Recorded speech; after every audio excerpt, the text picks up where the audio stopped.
Assalamualaikum. My name is Nosheen Ali. This is my first vlog about grassland ecosystem. Today we will discuss about grassland ecosystem. What is grassland ecosystem?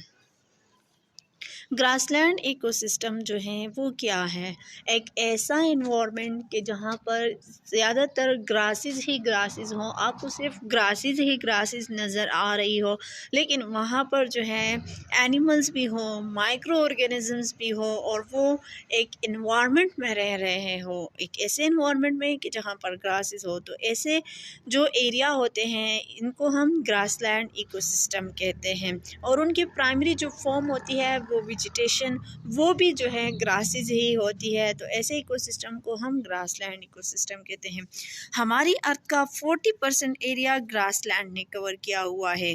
Grassland जो होता है ये forest और desert के बीच में होता है, यानी इसमें जो है फॉरेस्ट से कम और डेजर्ट से ज़्यादा जो होते हैं मतलब ट्रीज़ वगैरह और ये सब कुछ वगैरह मौजूद होते हैं। इसमें 80 स्पीशीज़ एनिमल्स के हैं और 300 स्पीशीज़ जो बर्ड्स हैं वो इसमें रहते हैं, यानी इसमें इतना जो है वैरायटीज़ पाई जाती है इस इकोसिस्टम में।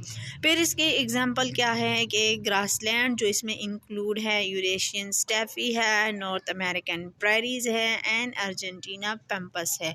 पाकिस्तान में जो ज़्यादातर है वो सवाना ग्रासलैंड मौजूद है, और प्रेरीज जो है ये ज़्यादातर नॉर्थ अमेरिका और अर्जेंटीना के अंदर मौजूद है। ग्रासलैंड में जो है फॉरेस्ट से कम और डेजर्ट से ज़्यादा बारिशें होती हैं, इसलिए जो है ग्रासलैंड इकोसिस्टम फॉरेस्ट और डेजर्ट इकोसिस्टम के बीच में है। फिर टाइप्स ऑफ ग्रासलैंड, हमारे पास 2 टाइप्स ऑफ ग्रासलैंड है, प्रेरीज है, सवाना है। प्रेरीज जो होते हैं वो ग्रासलैंड जो कि विदाउट वुडी ट्रीज होते हैं उसको हम प्रेरीज कहते हैं। ग्रासलैंड जो कि टेम्परेट क्लाइमेट में मौजूद होता है उसको हम प्रेरीज कहते हैं। अब प्रेरीज के एग्जांपल नॉर्थ अमेरिका प्रेरीज है और पैम्पस ऑफ अर्जेंटीना है। अब हर एक मुल्क ने, हर एक कंट्री ने अपने ग्रासलैंड को अपना नाम दिया है। नॉर्थ अमेरिका वाले अपने ग्रासलैंड को प्रेरीज कहते हैं, अर्जेंटीना वाले जो होते हैं वो अपने ग्रासलैंड को पैम्पस कहते हैं। फिर वो एनिमल्स जो कि टेम्परेट ग्रासलैंड में रहते हैं। अब प्रेरीज को हम टेम्परेट ग्रासलैंड भी कहते हैं क्योंकि इसका जो क्लाइमेट होता है वो टेम्परेट होता है। इसमें जो एनिमल्स रहते हैं वो ज़ेब्रा है, डियर है, लायन है, वाइट हॉर्सेस है, फॉक्सेस है, ये सारे क्या है, ये एनिमल्स इसमें रहते हैं। अब यहाँ के एनिमल्स की एक जो करेक्टरिस्टिक फीचर्स है वो ये है कि यहाँ के एनिमल्स जो होते हैं वो फास्ट रनर होते हैं, क्योंकि यहाँ पर जो है लायंस है, एनिमल्स वगैरह है, और यहाँ पर सिर्फ और सिर्फ ग्रासेस होती हैं, इनके लिए चुपने के लिए जगह नहीं होती, ट्रीज़ वगैरह नहीं होते कि यहाँ वो वहाँ पर चुप सके। तो इसलिए यहाँ के जो एनिमल्स होते हैं जो इस इन्वायरमेंट में रहते हैं उनकी एक करेक्टरिस्टिक्स ये है कि वो फास्ट रनर होते हैं ताकि वो ख़ुद को बचा सकें। फिर उसके बाद है सवाना ग्रासलैंड जिसको हम ट्रॉपिकल ग्रासलैंड भी कहते हैं। ये जो ग्रासलैंड होता है ये नियर द इक्वेटर होता है। In this part sun is always shining and weather is hot, क्योंकि ट्रॉपिकल ग्रासलैंड है और it rains a lot here. और इक्वेटर के दोनों तरफ ये ट्रॉपिकल ग्रासलैंड होता है। फिर उसके बाद टेम्परेट ग्रासलैंड होता है।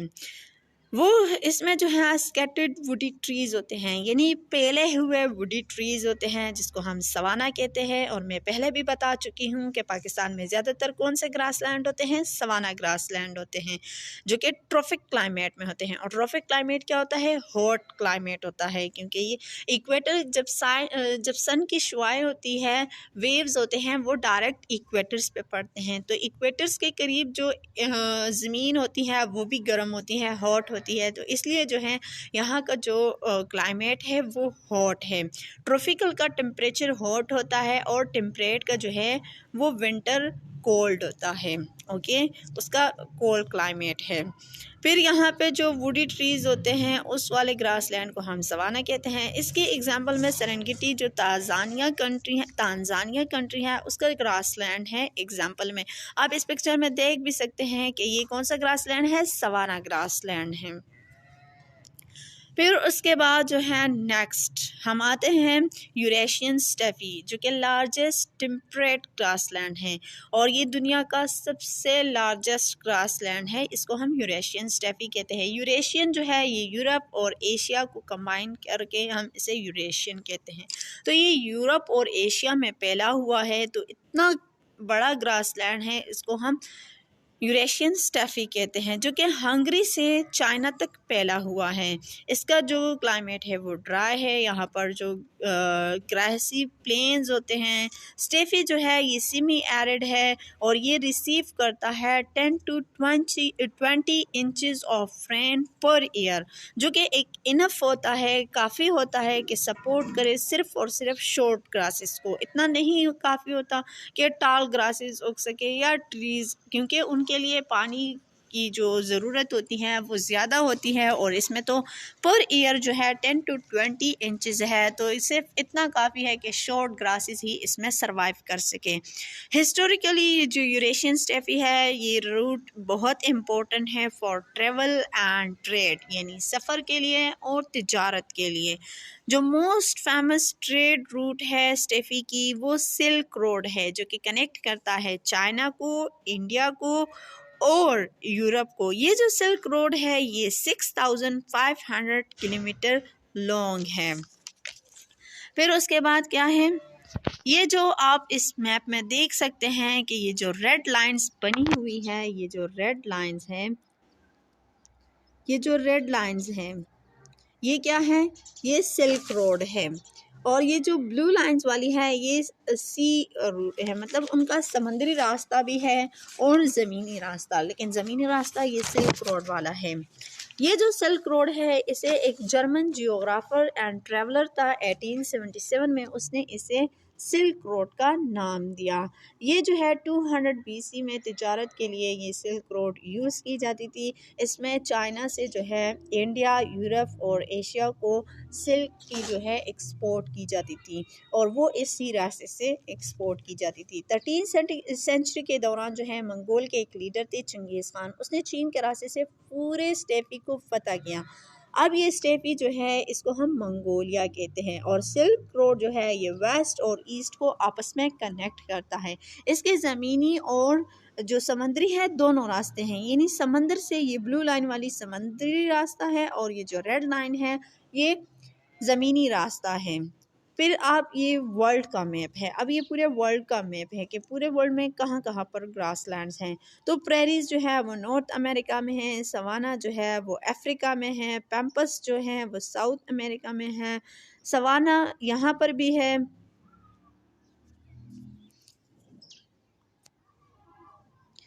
यहाँ पर भी सवाना जो है वो मौजूद है और पैम्पस भी जो है ऑस्ट्रेलिया में है। हर एक ने जो है, और ये जो स्टैफी है ये कितना बड़ा है, ये स्टैफी को पूरे स्टैफी को इसने जो है ये पूरा का पूरा क्या है स्टैफी है।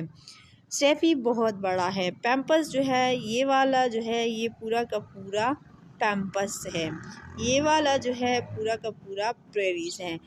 अब आप इन सब को देख ले तो इसमें स्टैफी जो है वो सबसे बड़ा है, इसलिए इसको largest grassland of the world भी कहा जाता है। अब जो है उसके बाद आते हैं, उसके बाद के प्लांट्स जो हैं वो ग्रासलैंड में कौन कौन से होते हैं। जब रेनी सीजन पहुंच जाता है तो बहुत से जो है ग्रासलैंड वो कोटेड हो जाते हैं फ्लावर से, जिसमें कुछ सरवाइव भी करते हैं विंटर में।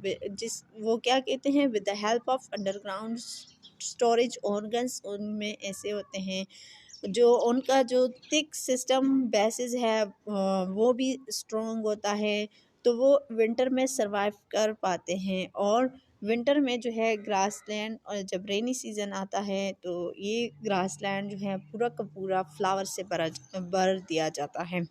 ये जो मोस्टली ग्रासलैंड्स होते हैं ये एग्रीकल्चर के लिए यूज़फुल होते हैं, यानी ह्यूमंस जो है ग्रासलैंड को एग्रीकल्चर के लिए भी कन्वर्ट कर देते हैं। इसकी जो सॉइल्स होती है वो डीप होती है, फर्टाइल होती है और परफेक्ट होती है कि उसको एग्रीकल्चर के लिए यूज़ किया जाए या चरागाहों के लिए यूज़ किया जाए। आज के लिए इतना काफ़ी है, बाकी जो नेक्स्ट स्लाइड्स है वो मैं नेक्स्ट वीडियो में जो है आपको समझाऊंगी कि ग्रासलैंड इकोसिस्टम की इम्पोर्टेंस क्या है, इसलिए जो है वो क्या है, जब एक ग्रासलैंड इकोसिस्टम को आप एग्रीकल्चर में कन्वर्ट कर देते हैं तो फिर उसकी जो ज़मीन है वो कैसे ख़राब हो जाती है, वो सब हम नेक्स्ट वीडियो में जो है पढ़ेंगे। तब तक के लिए अपना ख्याल रखिए और अल्लाह आप सबको ढेर सारी खुशियाँ दें। आमीन सुम आमीन।